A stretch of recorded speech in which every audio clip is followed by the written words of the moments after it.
Okay, guys, welcome back to the Welsh Rugby Roundup Show with myself and Rhian. And it is Six Nations. The Six Nations is back. Very, very strange surroundings, of course, because Six Nations is usually finished 6-7 months ago, but we're finishing it now and we're playing against Scotland. And I'm delighted that we have John Anderson on here from the Scottish Rugby Podcast. Welcome along. How are you doing? Yeah, thanks, Brandon. Yeah, not too bad. Looking forward to the weekend, obviously. Absolutely. And Rhian, how are you doing? I didn't forget, I promise. I'm fine, actually. A bit sad today with today's news about JJ Williams, a legendary Lion, legendary Welsh player, one of the golden era of Welsh players. So that was pretty sad. Quite a young guy as well, relatively. You say that when you get older at the other end. But as you said, we've got to put the French friendly game to one side now. Absolutely. Let's start by talking about where the game is going to be played. It's down at Parc y Scarlets, the enemy for me as an Ospreys fan. It's down at Parc y Scarlets. Obviously, the Millennium Stadium, or Principality, as you're meant to call it, is being used as a place for COVID testing. So that is unavailable. I'll come to John first of all. Do you think that's going to play a big impact in this game? Because, of course, Scotland have struggled at the Principality in recent years. Yeah, I think absolutely it'll play a massive impact. It's always quite intimidating for players to come down to the Principality, particularly as we haven't had a great record there for quite some time now. Whereas maybe at a club level, both Scottish teams have had success down versus the Scarlets. So the place doesn't necessarily hold any fear for Scotland. It also removes the will they won't they roof debate, which is always a biannual feature of the Scotland-Wales games.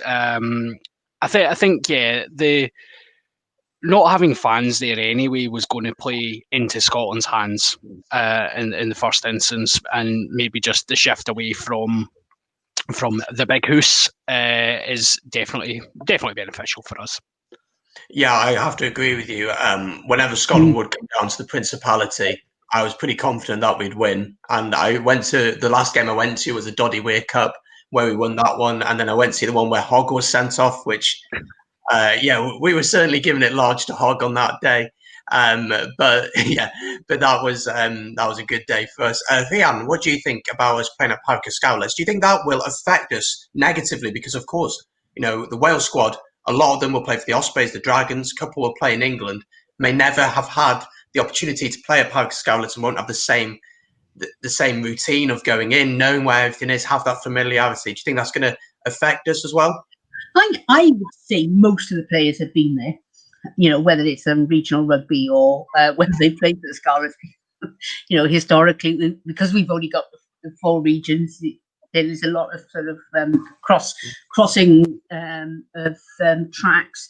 I think if you haven't got a full Millennium Stadium, then a smaller Parc y Scarlets will hold a bit of atmosphere, and it's only down the road. And at the end of the day, Llanelli is rugby country, isn't it? So I don't see that as a huge problem. I think it's more of an advantage to Scotland not playing at Principality, but I think they're all professionals, aren't they? And if you haven't got a crowd there, no one's got that real home advantage, because I assume the Scots team have flown down, so it's not as if they've gone any great length of time to get down and have to acclimatise. It's rain there and rain here, so it's fine. Yeah, as usual, of course. Let's take a look at the Wales team then. Quite a few interesting choices will be on the screen now. I'll run through the team and then I'll ask you both your opinions on it. So Lee Halfpenny starts at fullback, with Liam Williams coming in on the wing for George North, who drops out of the squad completely. Of course, we'll get to that in a second. Jonathan Davis plays Owen Watkin in the centre. Pivac spoke about having that physical presence in the centre when he picked this team. Josh Adams on the wing, bigger, and then Gareth Davis at 9. Rhys Webb out with an injury, so Lloyd Williams jumps onto the bench. Faletau at 8 with Tipuric at 7. Then a new cap for Shane Lewis-Hughes, who's only played 36 games for the Cardiff Blues, and he starts for Wales for the first time on his debut. Will Rowlands then plays at 4 after impressing for the Wasps. Thomas Francis then, of course, champion of Europe, champion of England, starts the front row off with Ryan Elias at hooker and Rhys Carey. That then leaves a bench of Nick Tompkins, Rhys Patchell, Lloyd Williams, James Cubby Davis, Corey Hill, Dylan Lewis, Wyn Jones, and Sam Parry. I'll come to John first of all. Any names there that you think, oh, I don't mind him being in the team? I don't mind that at all. Quite a few of them, actually, to be honest. The reaction to the Welsh team when it came out this morning up here has been fairly positive. I mean, there's obviously a few big names in there that always never cease to disappoint or disappoint Scotland anyway. You know, Jonathan Davis in the centre is obviously a world-class operator. I think it's interesting. It's a good sign for Wales that you have picked probably on form rather than reputation. North's dropped out. I think that's the right move, and I think you guys will have your view on that. But it's certainly, I think from a Scottish perspective, seeing the particularly the front five that Wales have chosen, there's a lot of potential for Scotland to cause some damage there, even though I know you highlighted Mr. Francis has been champion of Europe, champion of England, but he is certainly one of the weaker links, I would say, in that Welsh pack. Yeah, I think this team, I don't know, I'm quite nervous for this game. We have to certainly mention Alan Wyn Jones, of course, most capped international player of all time. He's basically a god here in Wales. He can get away with anything. There'll be a statue for him, and I'll probably build it. Rhian, what do you think about this team? Are you excited to see some unfamiliar faces getting some game time, and obviously some players coming back, such as Liam Williams? Yeah, that's it, isn't it? You know, it's a mix and match. I think some of the established players have got a lot to prove on Saturday. I think Bigger was lucky. To be honest, Faletau again. You know, I think they need big games, and these guys have got to prove something now. They've got to prove they can play the back game, and they've got to be able to go out there and show that they still. They still got a place there. I think he did the sensible thing by dropping North, and personally, I love seeing Liam back. Sanjay, you know, he's absolutely great. We've still got sort of injury issues, but I think I don't know. I think we're pretty slow behind the pack line, but. I don't know. It'll be interesting to see how Scotland, if Scotland play how Scotland can play. I don't know. I think we're going to be pushed a bit, to be honest. Yeah, I think there's some players in there that I am excited to see. I'm a massive fan of Owen Watkin. Really excited to see how he goes. I'd like to see that partnership between him and Jonathan Davis develop a little bit. Liam Williams back, of course, as we spoke about, but only played one game in 7 months. I'm not sure. I feel. Sorry, I'm just. Alex needs to make some really good decisions and then make some really weird ones. And I suppose there's an argument, and we've had Warren Gatland saying the pivot should play around now with his teams and not worry too much about the wins, etc. But I don't know. The Welsh public are fickle a lot, as we know, and Pivot doesn't need that pressure on him.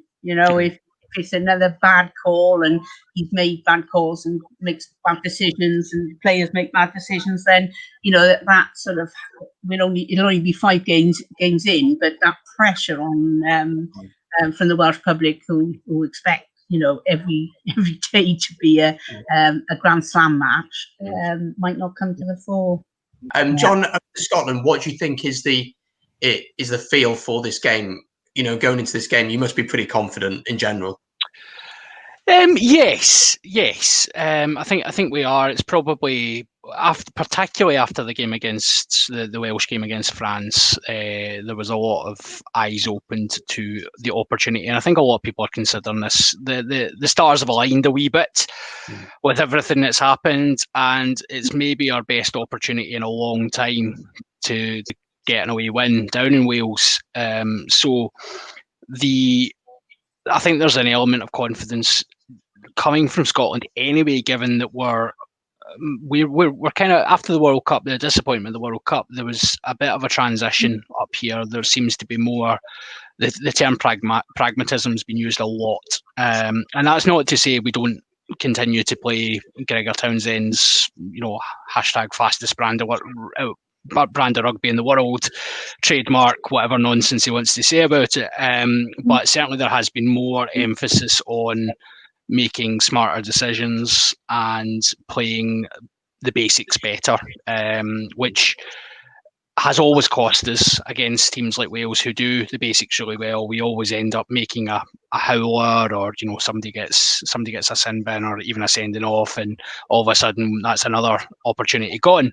So yeah, we are confident. I'm interested to see how the lineups kind of match up. I think Scotland have selected a couple of players based on what we expect the Welsh game plan to be, which might involve the Llanelli Sky getting a wee bit of rugby ball action, I fear.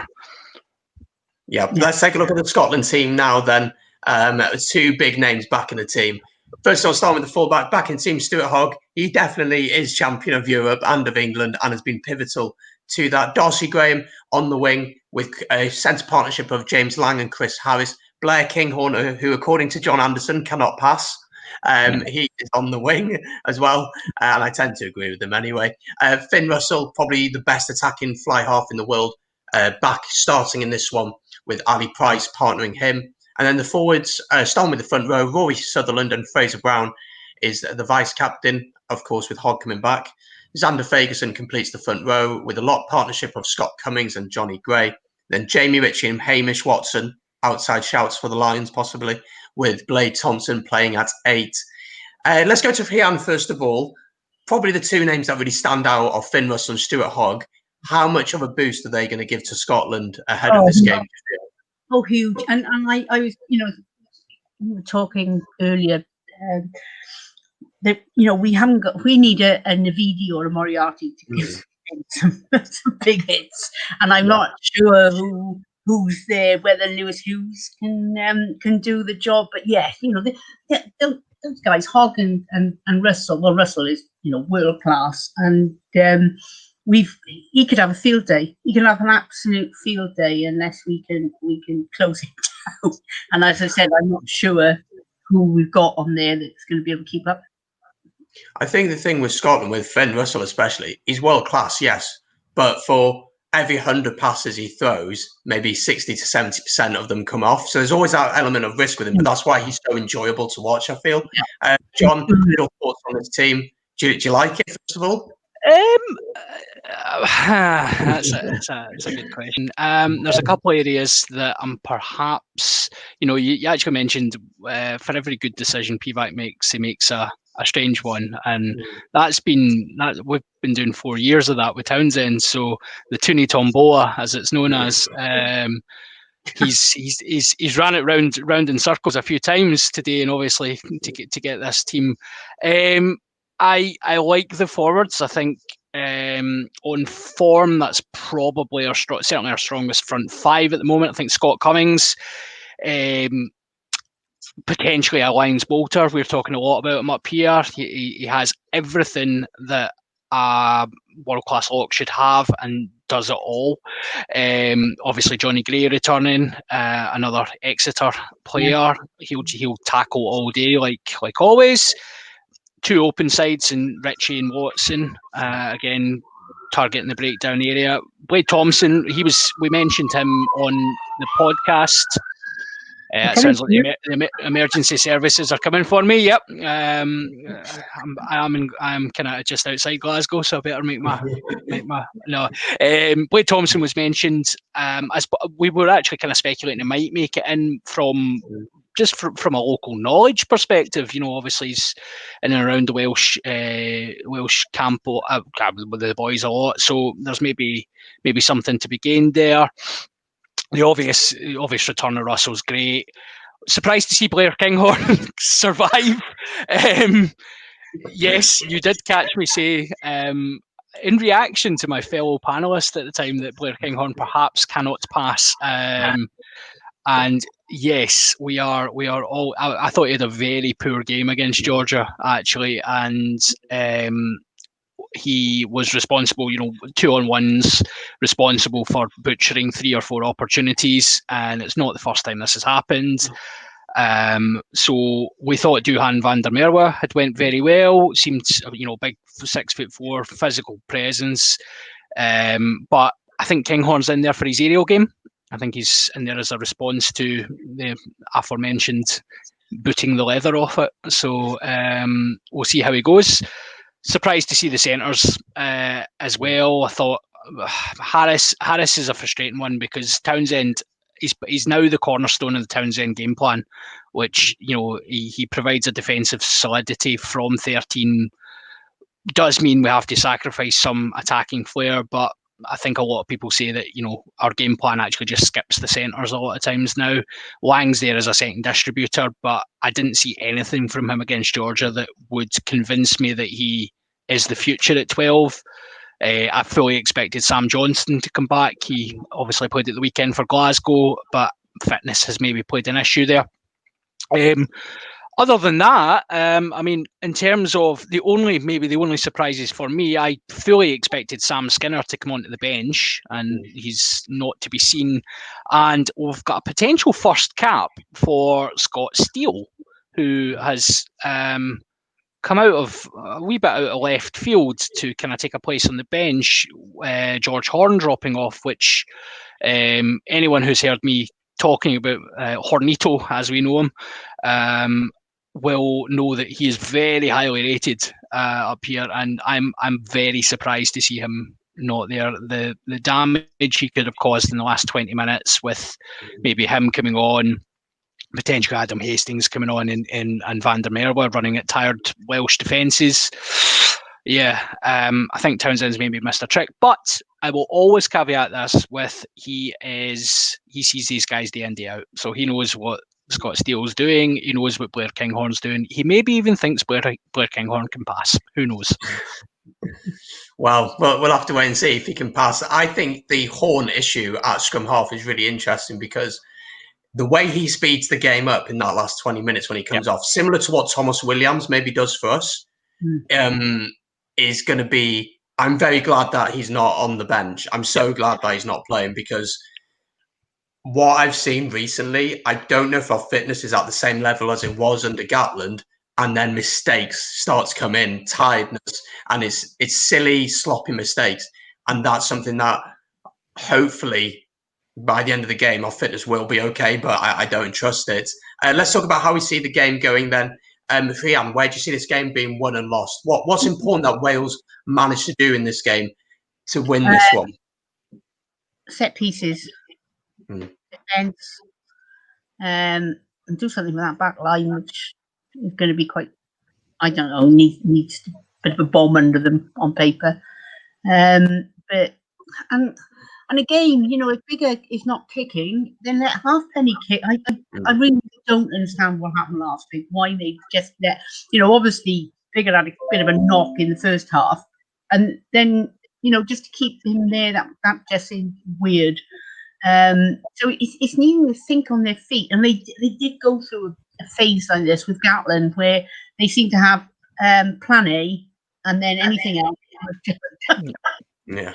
They're looking a bit bewildered and hoping that the other side would go back to what they trained for. So I think thinking on their feet a bit and being able to change that game, because as I said, Scotland play the rugby, the running rugby. They're playing what Pivac wants them to play, and hopefully they'll play that sort of game rather than, like you said, Crafty will be all the airborne, in which case it's a moot point. But I just, we could have a classic game of rugby, running rugby, and I really hope it's that one. Otherwise, it's just going to be kick, and just kicking for territory, and that will be a bit boring. And I still think Scotland would have the edge on that. I think they they have a system which clearly works to an extent. Obviously, every system has its faults, but their system is more set in place than ours, and I think that's what it's going to come down to in this game. John, where's going to be win and loss for Scotland? What's the key areas for you to dominate?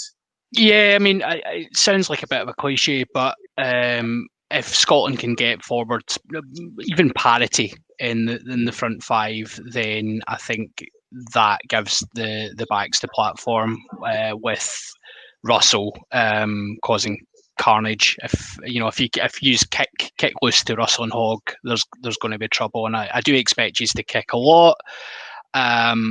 And yeah, if you don't chase properly, it's going to be an issue. But I think if we can control the front five, I think the back row will cause some issues. We just need to get Russell on the ball, and then let's see where we go. Ultimately, it will come down to who makes less mistakes, and I think part of that will be dealing with the aerial game. If Wales get their kick chase right, then I think Scotland could be in a bit of bother. But other than that, it's not a game that I really see. There's nothing, you go into these games sometimes, you look at the opposition and go, I'm really, really worried about what they could do to us. It's not a game like that. I think it is very, very even. So I really hope we get a good game. I think if Scotland get a quick ball, and as you said, if they can get the platform to play quick ball, then that's going to be a massive issue for us. And our defence against France last week, first of all, it was blown out of proportion, the reaction to that. But France were very good as well. But our defence was all over the place at points. And you just can't give quality players opportunities to do that. And Finn Russell and Hogg will punish you. The big thing is going to be the weather, isn't it? Yep. Now we've got another 2 days of this. So Saturday could be horrible. This hurricane, and that's going to change. That levels the field, doesn't it? Even though both teams are used to playing in wet weather, it's still forecast to be, at the moment anyway, to be pretty miserable, isn't it? Yeah, the forecast is pretty bad for Saturday. 77% chance of rain. So let's hope Hogg drops a few balls over the line like he's done before. Before we go, then, let's give our predictions for this one. Let's go with Rhian first of all. Give me a score prediction. Is it head over hearts this week? Oh, got to go with my heart. It's got to be Wales. Okay, you're going with Wales. And it's going to be a very scary, very close score. I think it's a score. Yeah, I think it'll be close either way. John, you're going to back Scotland, I assume? Naturally, of course. I reckon Scotland will get the platform to play. I think it could comfortably be 10 points to Scotland's way. With the right conditions, and hopefully the rain gods stay away, it could be even more. But inevitably it'll end up being, it'll be a 1 point game, and it'll be down to the last minute. Finn Russell finally hitting a drop goal or something, and there'll be a talking point, I'm sure. I think it's going to be very close. I think it's important Wales get a good start. If Scotland get a feel for the game, get comfortable in the game, then I start to worry. And as you said, Scotland could easily pull away in this one. And looking at the bench and the defence for us, I'm just not convinced either. So I am going to back Scotland. I was right last week. I hope I'm wrong this week. I hope I'm wrong. It's not often I'm wrong, but I hope I'm wrong this week. But I'm going to say Scotland. I think I'm going to say about 10 to 15 points, maybe even saying that. So someone's trying to tempt fate there. You are. Yeah, I done this in the World Cup as well, where every prediction I made in the World Cup was wrong. And for the World Cup final, I went into work and I was like, nope, England are going to absolutely win the World Cup final. Cross my fingers. No, they're not. And I was right. So I'm back in Scotland, John's back in Scotland, and Rhian's back in Wales. Before we go, let's have a chat about your podcast. John had a listen to it, really, really enjoyed it. To anyone who may not know about what you do on your podcast, tell us what's it all about. So yes, we are. I'm part of the Scottish Rugby blog, and we produce a podcast that we luckily get in there nice and early, and we got the Scottish Rugby podcast title. So we are not the official Scottish Rugby podcast. We are the Scottish Rugby podcast. We fan run site. We do match reports, all sorts of opinion pieces and the like. Unsurprisingly, you can find us at scottishrugbyblog.co.uk, and we do a podcast usually weekly during the season. We do a live stream on various platforms where you can see myself and a few others. Generally, we try to keep it almost about rugby, but sometimes topics come up that things can get a bit weird. We talked about cows recently, and there has been mention of salmon and all sorts of. We talk a lot about snacks as well. So if you have any sort of interest in snack-based items, one of the questions we regularly pose is, what is better, a flake or a twirl? And this it's a big debate. It's a big debate, and we actually asked Greg Laidlaw this recently. So it turns out he's a flake man, which I mean, I'm not sure I agree with that personally, but each to their own. Each to their own. But yeah, weekly podcast. Pop along, drop us some comments. Feel free to let us know. We are always interested to get people's takes from other countries, and we will generally we tend not, we don't take life terribly seriously, so we normally have a good giggle and a good laugh and make plenty of mistakes along the way, which is good. So play your guitar? What was that? Do you play your guitar? I do play my guitar, yes. I've actually got a better one in the background there. There's my Dean. I've got guitars, and I've got my e-drums in the background there as well. So play a wee bit of music.